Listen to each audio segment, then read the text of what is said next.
Fox News Podcasts presents the Bret Baier Podcast with Fox News chief political anchor Bret Baier. President Trump announced that the military would begin developing a new class of warship dubbed the Trump class, with construction of the vessels expected to begin in 2030.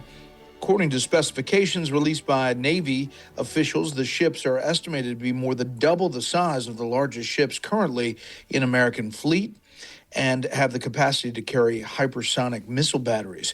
When asked by reporters whether the ships were meant to counter China's Navy, which currently is the largest in the world by hull count, President Trump denied this, saying they were meant to counter everybody. Just a counter to everybody. It's not China. We get along great with China. I have a great relationship with President Xi, and not China. It's just everybody. You don't know who comes along, but we just wanted peace through strength. Hopefully we never have to use them, but there will never be anything built like these. Meanwhile, Ukrainian President Volodymyr Zelensky expressed optimism toward the state of peace negotiations with Russia, saying nearly 90% of Ukraine's demands have been incorporated into the current draft. All of this as we enter the holiday season. Let's bring in our panel. Co-founder of South and Hill Strategies, Colin Reed, CEO of Schoen Cooperman Research, Carly Cooperman, and Fox News Chief Congressional Correspondent, Chad Pergram. Chad, a lot of different things happening as we head to the end of the year, but obviously the Epstein investigation and all of the release of the Epstein files has taken a lot of oxygen and attention as we end out 2025. I'm struck by how much attention this is getting because nothing survives in a vacuum. You might remember the last time we had this much attention. Well, Congress was out of session during the summer. What's going on right now? Congress is out of session during the winter. This is the Christmas break. And so nothing survives in a vacuum. And guess what? People are talking about this. Now, some of this has been compelled by the law that Congress passed, compelling the release. Everything was supposed to be released on the 19th of December. You have bipartisan members who are disappointed about what has been released, and this is where you have people on both sides of the aisle, Thomas Massie, Republican of Kentucky, and Ro Khanna, Democrat of California, strange bedfellows to be sure, joining forces and saying, look, maybe we should do something to maybe hold Pam Bondi, the Attorney General, in contempt of Congress if they don't move in that direction. The one thing I want to acquaint the audience with is a term you might hear, inherent contempt. Inherent contempt is different than regular contempt of Congress. In other words, the Congress would vote to say maybe somebody hasn't been complying with requests for information or whatnot, and they vote and they send a referral to the Justice Department to, criminally prosecute this person. Well, guess what? That's Pam Bondi's department. So what our friends Massie and Khanna are talking about is where Congress asserts its own power inherently, hence the term inherent contempt, and said, we could actually bring you in and say that, until you are in compliance, we're going to hold you. Now, we don't think that's going to happen with the Attorney General in the United States. That used to be the way they did it in the late 18th century. They haven't done inherent contempt since there was a commerce official and there was an airmail scandal back in the 1930s. And of all places, they held him at the posh Willard Hotel. But that's the phrase you're going to hear. And you had Ro Khanna saying the other day that that's where they would start if they don't think they're getting the documents. Inherent contempt. But it also gives you a preview. If Democrats get control of the House, they might talk about impeachment, not for the president, but maybe for cabinet officials. Yeah, Carly. Yeah, that's right. I think at this point, voters who maybe weren't necessarily paying as much attention, big picture, to this issue relative to others, as this continues to come out in drips and pieces and questions and controversy and piecemeal, I think it's slowly bringing more and more people in. And I think the big picture is that it just taps into this larger picture of distrust that seems to sort of, always exist with voters towards government. But then when you see what seems like, are there cover-ups? Is there information being withheld? Why is it taking so long? That's the sort of thing where it just sort of fuels this uncertainty. And, obviously at hand is an issue that is just generally abhorrent to voters. And so the more that these things come out, the more you're just seeing this disdain and disgust, and I think frustration towards how government is working and operating and, who they're trying to help. And I just think it sits really poorly with voters. Yeah. The New York Times had its own investigation of the documents so far. And Colin has, in the back end of a big story, a long story, says there's nothing found that was untoward as far as President Trump in these documents. But again, it keeps on coming out, and there's all kinds of questions around it. Yeah, and the drips and drabs that feed the news cycle this time of year, Brett, when there's not a whole lot else going on. Actually, there is a whole lot of other news going on, but this is the most salacious of it. And Carly hit the nail on the head, which is, and the Democrats who are trying to politicize this for their own personal political gain are learning this the hard way, is this whole debacle scandal does not cut along pure partisan lines. There's Democrats who are getting ensnared in it. And some would say Larry Summers. I mean, his life took a turn for the worse when this thing started a few weeks ago. Bill Clinton, I'm sure, former President Clinton, probably wishes he wasn't dealing with those pictures that came out the Friday before Christmas. But to Republicans and to conservatives who have been dealing with these allegations for so many years, the most compelling piece of argument is if there was some smoking gun in here that somehow brought down Donald Trump, which is what the insinuation, the allegations, the whispers have always been from his political opponents. Don't you think this would have come out under the 4 years of President Joe Biden in between the two President Trump terms? And frankly, for that matter, the 8 years of President Obama, and it didn't. So, but look, this is going to continue to consume news oxygen. And again, Carly's right. It speaks to people's belief that there's one set of rules for the rich and powerful, and there's an entirely different set of rules for everybody else. And that's what really grinds people's gears. Yeah. And Chad, we started off with the military and obviously the signing of the NDAA, and that took a long time to get through Congress as is. Now the Navy talking about, extending and making new battleships and destroyers. It is an expansion of the military and how much the U.S. is going to spend on that. They certainly spend more in that area, the discretionary part of spending, than any other place in the federal budget. They have to re-up that spending by the 30th of January. That's one of the 9 bills that they did not do in the appropriation cycle that's due come January 30th. I think you might see because of that maybe some, policy efforts, Democrats, certainly people who are anti-war, even some Republicans saying, what are we doing here? Are we spending too much? That's a possibility. And politically, the thing for the president, people always say, well, it's deterrence by strength and things like that. Okay, fine. But I think you might have some Republicans who are starting to get uneasy about the president not working with Congress on any particular military intervention in the Caribbean or maybe Venezuela. And so you have people on both sides of the aisle with that. And remember that the president campaigned on no more forever wars. Well, they are using, and I've pressed Lindsey Graham, the Republican senator from South Carolina, about this and a couple of others. They're relying on that old authorization from 2001, which says, okay, we can pretty much go anywhere, anytime, and do anything.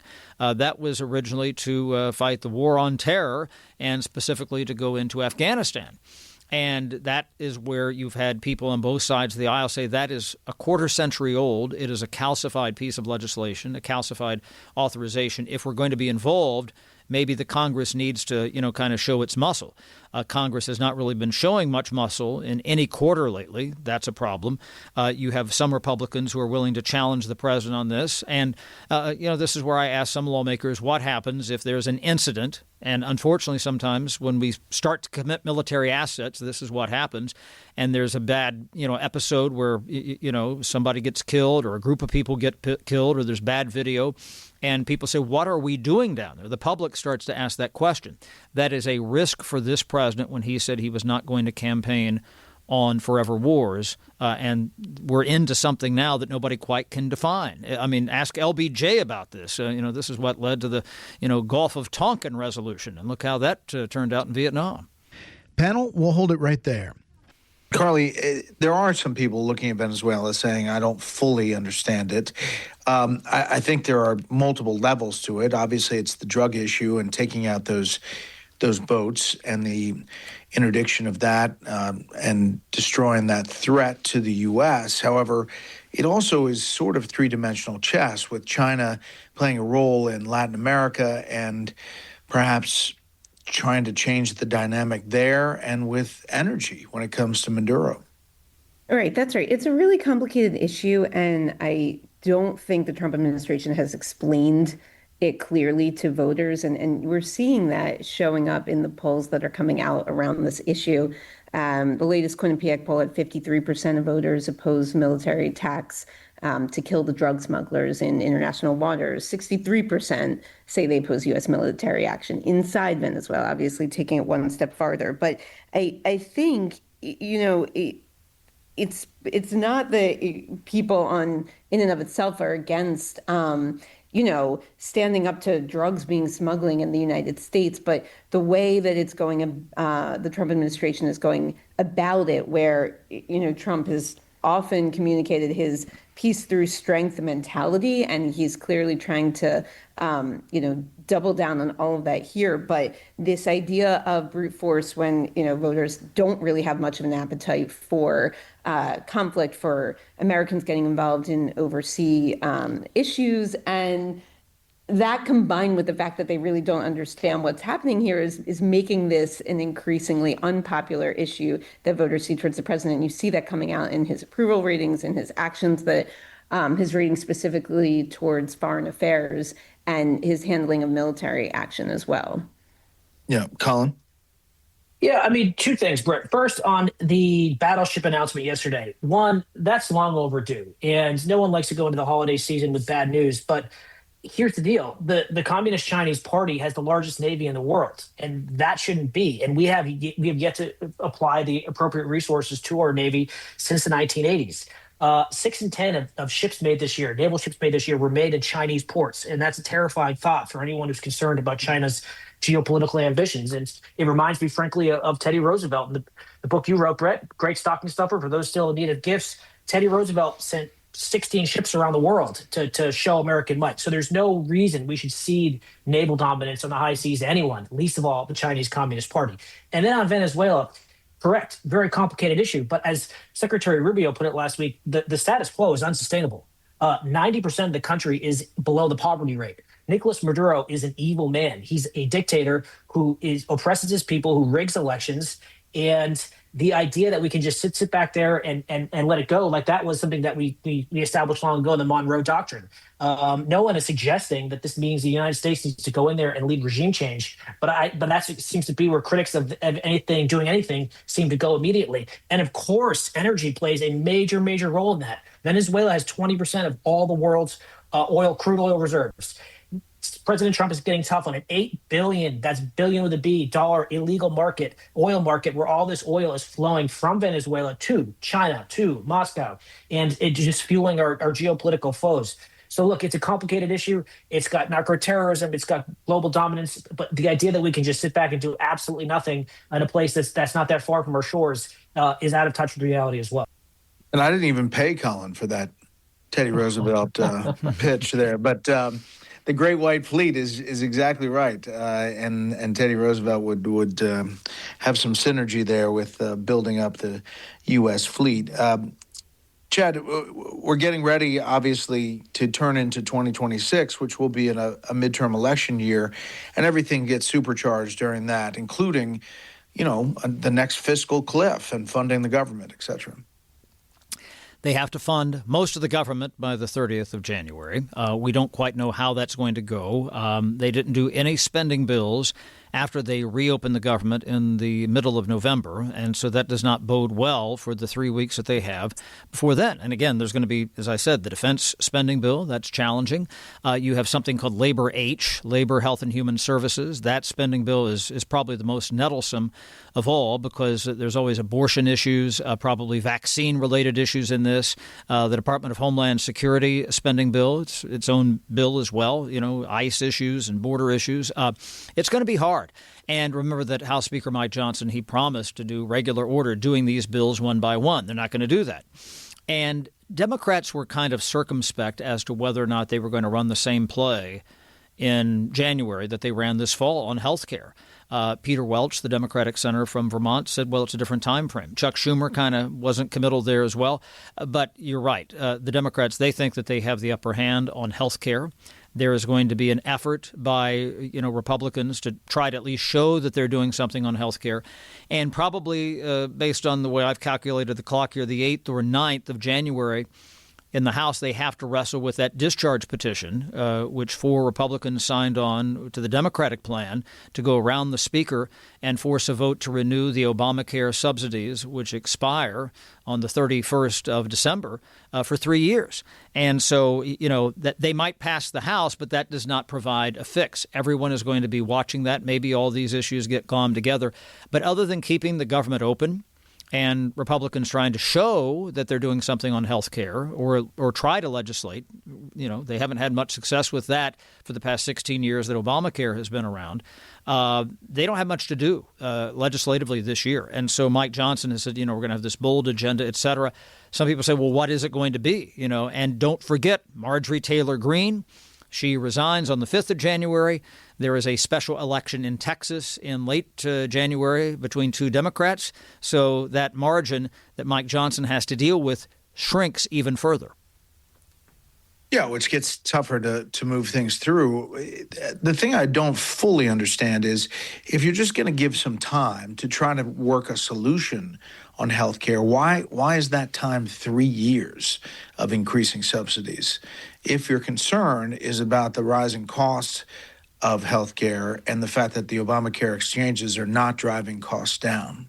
Yeah, and the 4 Republicans who signed on to the Democratic plan, they've all talked about some sort of an off-ramp, several months, a year.